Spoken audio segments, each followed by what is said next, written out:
15th of November 2017, Australia decided yes to put the marriage equality vote for Parliament to start the legislative debate. It is considered a victory for the LGBTQ community, a turning point on Australian society's view of same-sex marriage.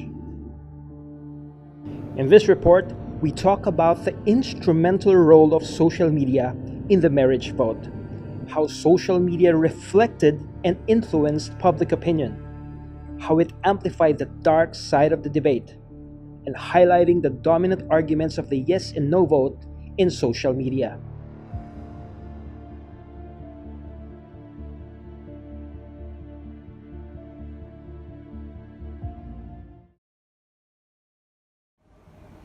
The same-sex marriage vote was announced by Malcolm Turnbull in 2017. Each Australian citizen was given the right to vote. The vote was organised through the Australian Bureau of Statistics at the cost of $122 million. The results are announced on the 15th of November and are non-binding. Whilst there may be many who do not vote because they're ambivalent, there are those who do not want to vote.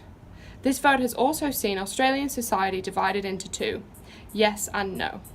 The vote has reached all parts of Australian culture: TV debates, radio, memes, street rallies and art. Social media is extremely influential in the same-sex marriage debate. This helps to maintain a transparency to help support the plight and to allow for education and information. Microblogging platform Twitter is a rich site of debate, as the short messages often create a springboard for debate and support. Facebook allows for the mobilisation of campaigns. The No campaign is mainly represented by the Coalition for Marriage. As a mum, I've come to realise the importance of voting no to changing the marriage law. If the marriage law changes, it will become discrimination not to teach LGBTQ sex education and radical gender theory in our schools. Don't be fooled, they are a package deal. Every vote counts, so don't wait. Mums and dads, send in your no vote right away while there's still time to push back. You know, the current Love is Love hashtag being used by the Yes campaign for same-sex marriage, well, that's an example of an emotive argument. Actually, it's not an argument at all. It's simply a hashtag. It's not measurable, and there are no limits or qualifications placed on it. Love is not an automatic qualification for marriage. I love my children, but I can't, nor would I, want to marry them. You know, in this case, love is not love. The Yes side has a number of different groups on Facebook. The main group representing them is the Yes for Marriage Equality group. However, smaller groups represent regional groups. They include Adelaide Students Vote Yes for Marriage Equality and the Shire Votes Yes. In 2011, the same-sex referendum in the state of New York saw the influence of Twitter in the forming and analysing public perception. It was during this event that saw an unprecedented increase in Twitter activities, with a very steep upward trajectory as far as the number of tweets were concerned. Since then, Twitter has become imperative for the future of news reporting and public debate. However, the downside of this marriage equality debate is that it has created an environment which has made both sides vulnerable to the casualties of this dichotomous decision. In social media, there have been cases of hate speech, homophobic languages, or what the law refers to as vilification. Functioning under the LGBT Legal Services, Project Like Love is an organization based in Brisbane tasked to monitor online vilification incidents and endorse these cases to proper authorities. Camille, the project's coordinator, tells us more. At times searched for hashtags. Yes. So, for example, hashtag it's okay to say no, hashtag vote no. Even in the Facebook search engine, pedophile, is a word that comes up in a lot of the hate speech. It's that a person must not, by a public act, incite hatred towards or serious contempt for or severe ridicule of a person or group of persons on the ground of race, religion, sexuality, or gender identity of the person or members of the group. From our online research, our interviews, and our scraping of social media platforms, we have found that 3 key themes have emerged within both the vote yes and the vote no discourses. Now, it's not to suggest that these key themes represent the entirety of vote no or vote yes altogether, but they have been prevalent within our research. So, it's important to understand how these themes and how the language used to convey them creates and recreates understandings of sexuality and gender, and ultimately attitudes towards the same-sex marriage debate. The first dominant theme on the no side that emerged in our research was that a no vote was linked to maintaining traditional family units and traditional family values. More specifically, maintaining the tradition that marriage is and should be between a man and a woman. This was made clear in many ways, notable of which from the Coalition for Marriage Materials, through the frequent linking of traditional marriage to #VoteNo on Twitter, and from the anecdotes shared in many of our interviews. Upon further analysis, linking the theme of traditional marriage to voting against same-sex marriage is representative of heteronormative attitudes.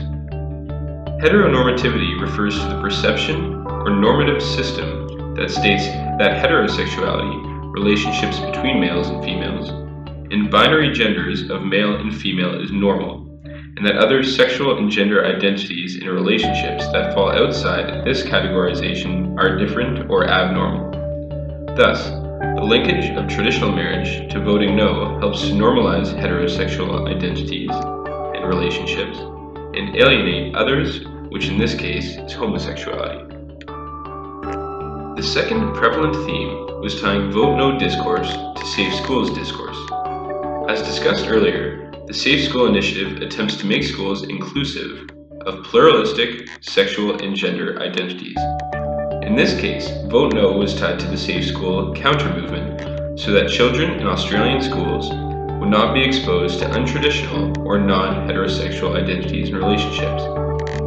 This particular issue, as made evident by the videos before, was directed at trying to influence the mom or dad voter.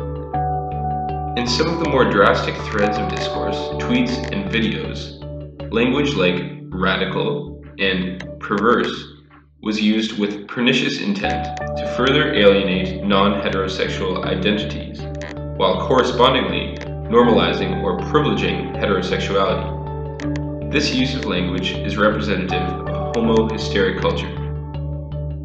The last main thread of vote no discourse was tied to religious freedoms and is used to appeal to the conservative no voters who may worry about a more liberal movement in Australia.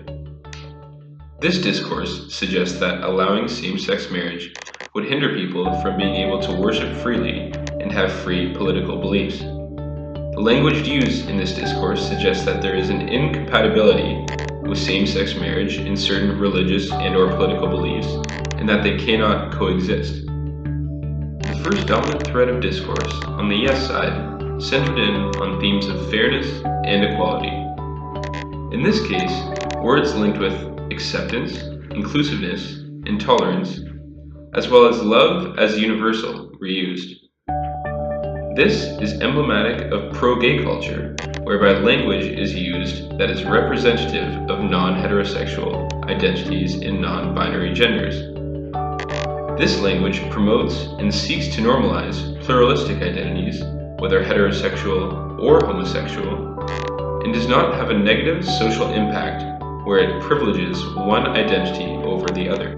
The next thread of vote yes discourse was directed at legal rights and social benefits. This discourse takes the focus of conversation away from a gender and sexuality standpoint by bringing the conversation to focus in on the legal and social implications that the results of the vote may have. Different topics within this discourse included benefits pertaining to immigration, taxation, and property. The final thread of vote yes discourse was tied to a need for Australia to become more progressive. This discourse attempted at gaining support by saying Australia and Australians were stuck in the past and lagging behind other countries that have allowed same-sex marriage. Correspondingly, this discourse condemned voting no because it would stand in the way of Australia becoming more progressive.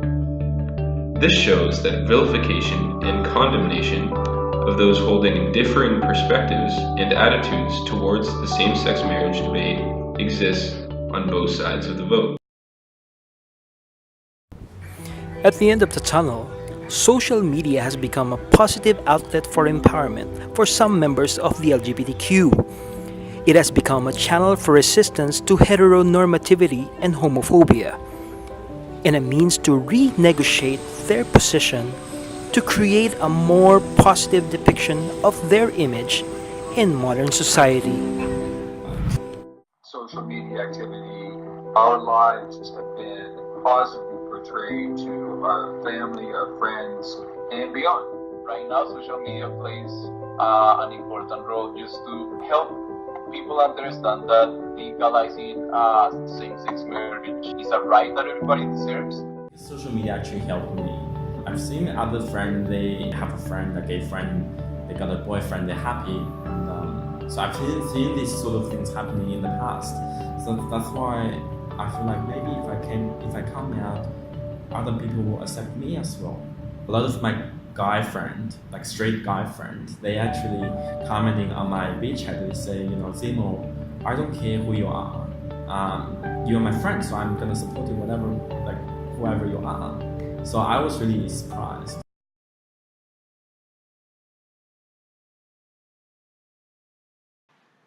In conclusion, social media has played an important and multifaceted role within Australia's same-sex marriage vote.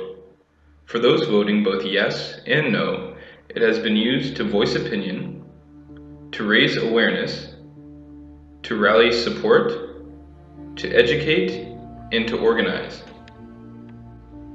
When looking deeper into what is being said on social media, we can see that it has had both positive and negative social effects. Both yes and no supporters have used social media to portray positive images of themselves, of their communities, and of their values. This has helped to facilitate awareness and communication in a respectful manner. However, both yes and no supporters have been subject to and guilty of condemnation and vilification. With little to no policing, social media has acted as a channel to spread hurtful language, which has exacerbated divisiveness within Australia. Author Jan van Dijk asserts that we live in an era of accelerated culture thanks in part to social media. Social media networks have acted as a channel to diffuse millions of voices, spread public opinion, and express strong political messages. This has certainly been the case for Australia's 2017 same-sex marriage postal plebiscite. Looking closely at social media discourses surrounding the marriage equality vote, the clashing voices and opinions suggest that diversity, difference, and even divisiveness deeply exists in Australia. On Wednesday, November 15th, 2017, as what many on social media had predicted, Australia has voted yes and wants legislatures to pass same-sex marriage into law. However, this does not necessarily signify an end, but might only be the beginning of yet a much bolder, louder, and more emotional discourse on social media. For now, let us all stay tuned and stay connected.